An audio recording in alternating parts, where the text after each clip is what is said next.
the second edition of Local Energy Rules, a podcast about people putting together great community renewable energy projects and examining how energy policies help or hurt the development of clean local power. My name is Wade Underwood. In this week's podcast, John Farrell and I speak to Bill Moyer about a nascent community solar project in Vashon County, Washington. We ask Bill about his involvement with the project as a community organizer, delving into the frustrating regulatory barriers that have kept the project from coming to fruition and working towards a more accurate definition of community solar. Here's John and Bill now. Bill, welcome to Local Energy Rules. Thank you very much. It's an honor to be here. Well, I think it would be great just to start off with getting a little introduction from you about the project that you're working on. Yeah. So in Washington State, there's a relatively generous production incentive that was, I believe, originally meant to be for residential solar and other renewable energy. And the legislature, a few forces, helped insert an additional piece, and they called it community solar, that would double that otherwise already generous incentive to $1 per kilowatt hour for folks who would locate jointly owned renewable energy projects on public facilities. And just for some context, Bill, the $1 per kilowatt hour is in comparison to what maybe you pay for electricity, somewhere between 6 and 10 cents a kilowatt hour. Exactly. So folks that working, putting systems on their houses, we're going to get 54 cents a kilowatt hour per year, and for the length of the incentive period, which is till at this point June 2020. And now I should also add that that's an incentive that is more generous to those who buy panels and inverters or other equipment that's produced in Washington State. So it was also a green jobs package and an economic development packages, the state considered it such, and that.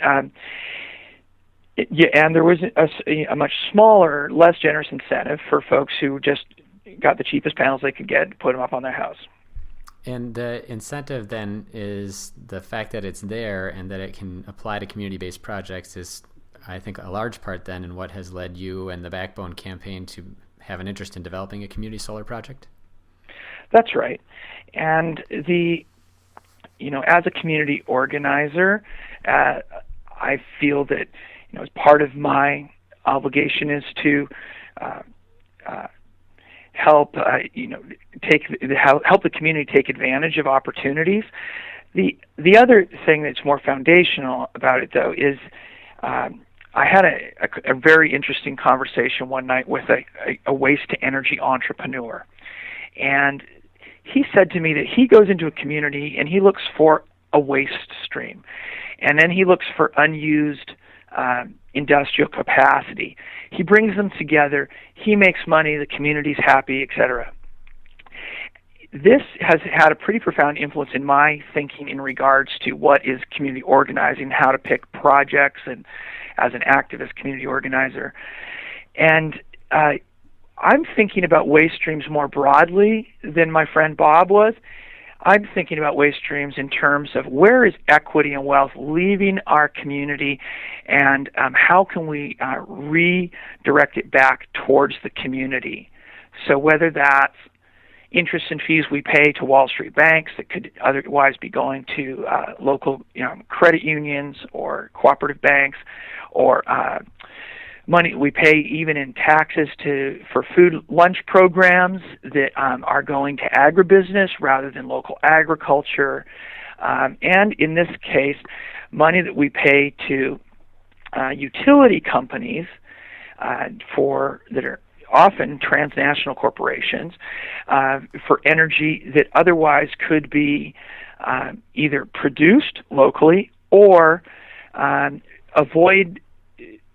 not used via conservation and by employing local contractors to do conservation work on houses. So that's sort of at the foundation of why I was interested in community solar. I felt like it was an opportunity to stop this leak of equity in our community. And I have to say, though, that the process of being engaged in the state program in Washington State has taught me a great deal about the limitations of state programs that try to do too much. Bill, let's circle back to that in just a minute. Why don't you tell us a little bit about the project that you're hoping to put together and how it fits within that idea of community solar, or what you've intended to do, and then let's talk a little bit more about that concept of what is community solar and how do we keep projects true to that definition. Do you mind if I start with what I think actual community solar is? Please do. Okay, so there's a guy named Gary Neistat who's out in Ellensburg, Washington. He works with the local utility. He created a project where folks in the community could buy pieces of or proportions of a solar array.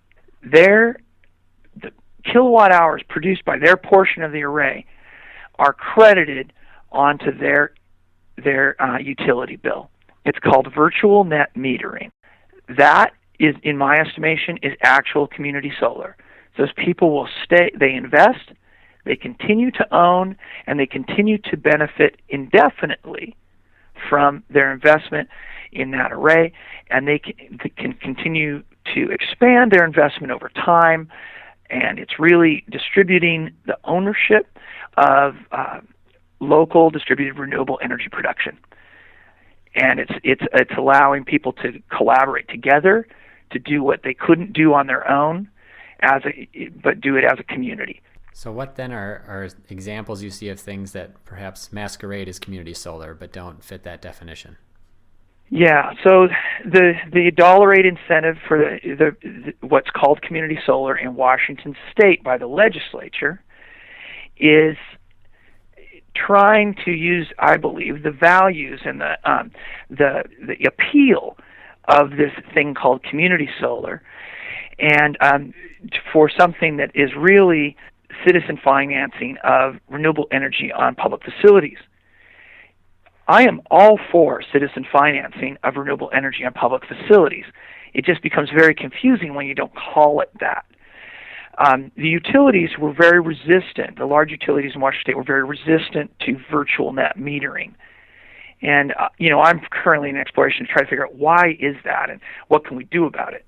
But the current law that Backbone Campaign has been trying to, and the incentive program that we're operating within to make something happen in our community is defined by our obligation to put this on a public host, which is great. We're partnering with our county transfer station, a former landfill.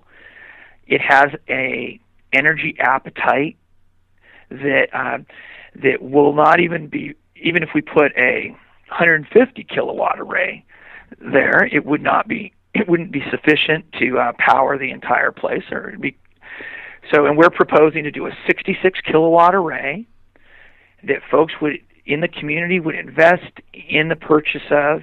We would lease this land from the county getting a good deal from them. They would net meter, meaning all the electrons produced would not be purchased by them from us, but they would go through their meter and they would get credit on their power bill, while the folks who've invested in the array would collect the incentive check each year until the end of the program. So just to make sure I understand, when you construct this array on this transfer station, people have invested in shares in this project. The electricity goes as a credit to the county or to the county transfer station, but it's the incentive, the state incentive, that $1 per kilowatt hour that gets distributed to all of the investors in the project. That's correct. Nice work. This stuff gets so complicated so fast, and my difficulty with these programs is that very thing. if it becomes so complicated that people's eyes glaze over while you're trying to get them to participate, it makes it very difficult for the programs to succeed. Bill, when we were kind of emailing back and forth, you had mentioned that there were some definite barriers to this project being carried out, and I think you've maybe already touched on a few of them here, just with things being complicated in the limitations. But could you talk more about some of those specific barriers? With an incentive period that ends, there's only right now our incentive period is slated to end on June 30th, 2020. Once you go through the process of identifying a potential site, making sure the engineering is going to work, which could take a great deal of time. It took more than a year and a half to find an adequate site that where we could negotiate an agreement with that local bureaucracy to put the system. Once you go through that process, and then you have to get through other state processes, the closer you get to the end date of that incentive period, the less return on investment people are going to get, obviously. So there's a problem with an incentive period that is good for the people who come in early, but bad for the people who come in late.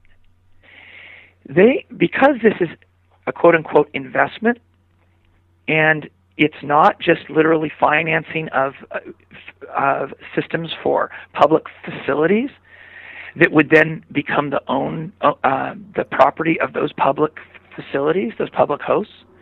This investment element triggers the participation and the oversight of what we in Washington State is called the Department of Financial Institutions. It's the state level version of the Securities and Exchange Commission, the SEC. So that means organizers like myself, who probably don't have a background in securities law, are subject to the rules of this regulatory agency, and have to get legal assistance to apply and navigate a way through various exemptions in order to get their projects forward. It's very complicated, and there are certainly things that I've been working on and that we are interested in exploring to make that financing easier.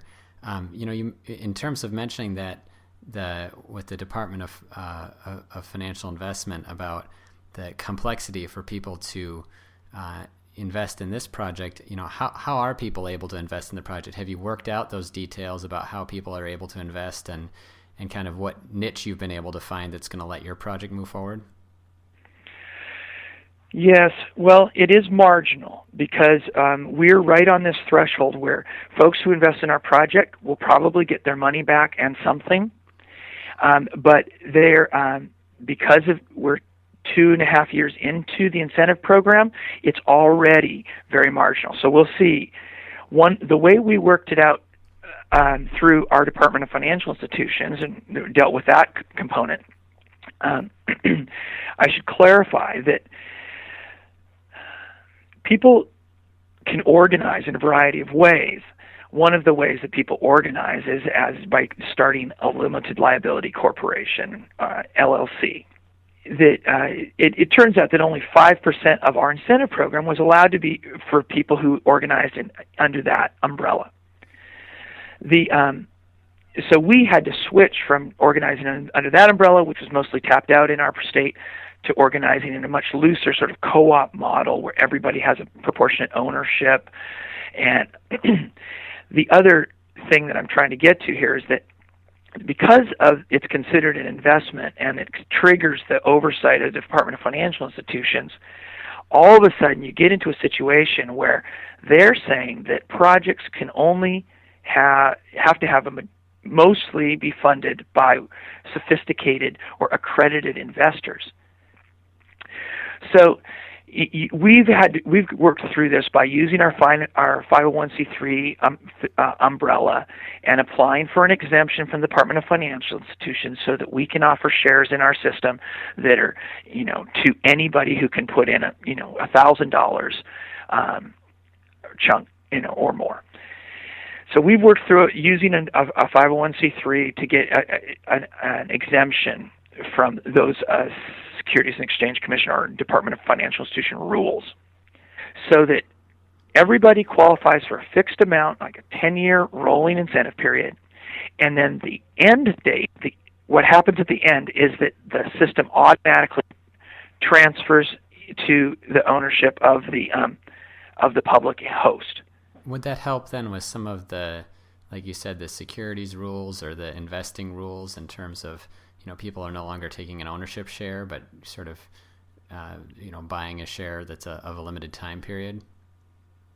I believe so. Now, I'm not a securities lawyer for sure, but I believe that with a few strategic parameters placed on the transfer of how if ownership in the share can be transferred and what happens at the end. See if I believe that we could start clarifying this and not become subject to Department of Financial Institution rules. Mm-hmm.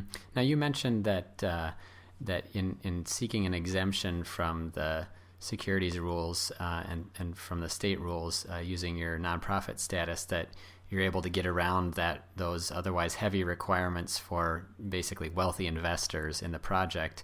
Are there other limitations that come along with following that alternative rule? The extra generous incentives for in-state production makes sense to me as someone who would like to see a more aggressive, you might call it an industrial policy or economic development, local jobs policies.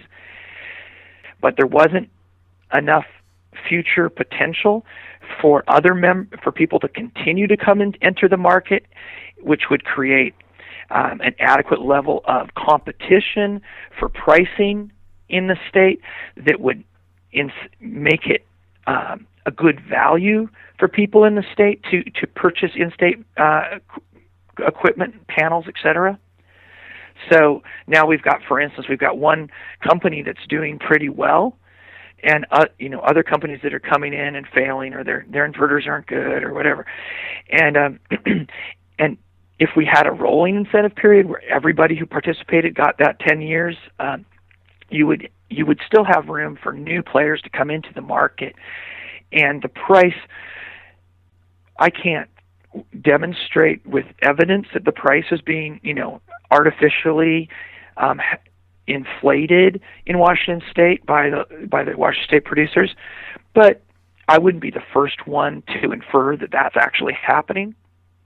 So what you're saying is that that with the generosity of this incentive and the fact that it focuses on local manufacturing of the components of the solar project, that it may be that these producers are inflating their prices knowing that the people who are buying them are getting this fairly rich incentive. That's right. They can do the math and figure out where's the sweet spot for folks who, if you wanted to get the out-of-state panels, and how many years would it take for you to get your investment back, versus if you get the in-state panels, how many years will it take for you to get your investment back?